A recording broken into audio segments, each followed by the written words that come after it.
So let me start explaining where Energiron has his origins. Energiron has his origins in the far 1957. Was known as the H-Whale technology, and was the first model was erected in Mexico. And throughout the time, the technology evolved. We bring into the market to the direct reduction industry disruptive innovations. So, for example, in the 1988, we were the first technology to introduce in our already normal scheme the CO2 removal system.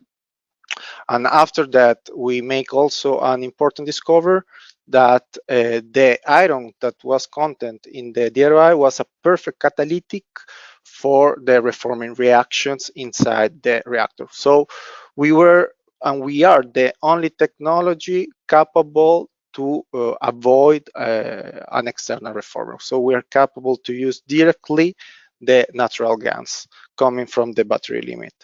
Another, let me say, advantages is that we are operating with high pressure. This allow us to also accept high quantities of hydrogens. That's why in the latest 90s we start making some campaigns of production with up of 90% of hydrogen in the direct reduction plant.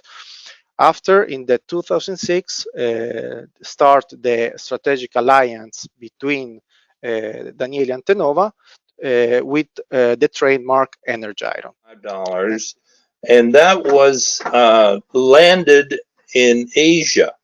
So if I look at that, that's out of place, because DRI, when I sold it, when I was working with ArcelorMittal, I sold it as Bush Plus and Pig Iron Minus. So if we look at the market today, the DRI market for merchant DRI is currently probably around $600 a ton. We're seeing right now that the bush market in North America is going up to almost $600 a ton right now, because there's a very finite amount of bush in the scrap market, and it's only produced by the prime scrap or the prime steel producers. If we also look at the market for steel today, the hot rolled coil market is now over $1,300 per net ton. And this is a huge variance between the market price and then the raw material prices.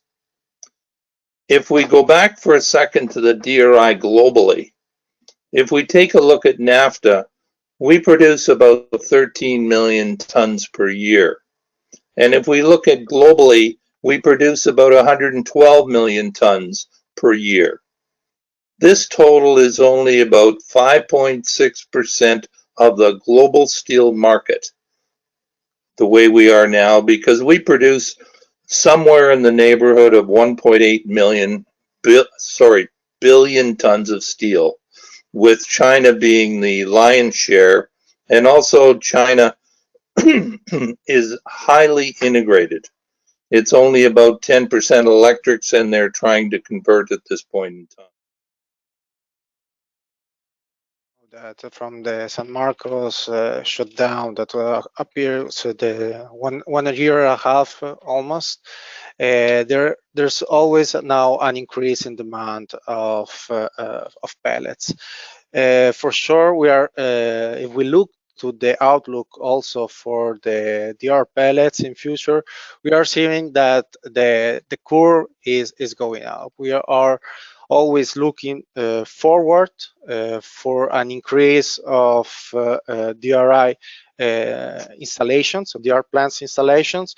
So for sure, my forecast is that we should need also an increase of DR pellets. If I look at what's going on with DRI and the value in use, as I mentioned, from a costing perspective, it's all over the place right now. But the key thing for DRI If we take DRI out of the marketplace, there is not enough busheling for the mini mills to make the steels to compete with the integrateds. And this is something I've always talked about with you guys.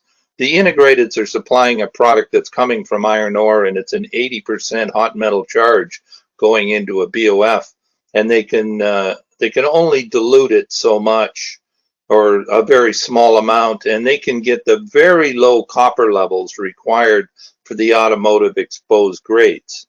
So the reason that I mentioned earlier in my pricing, and in terms of the comparison with the DRI at 60% and the DRI at 100%, this is a big difference there, because there's lots of DRI facilities that are running 100% and are directly tied to electric arc furnaces. So their levels of nitrogen are also awesome, which is another criteria for the finished product.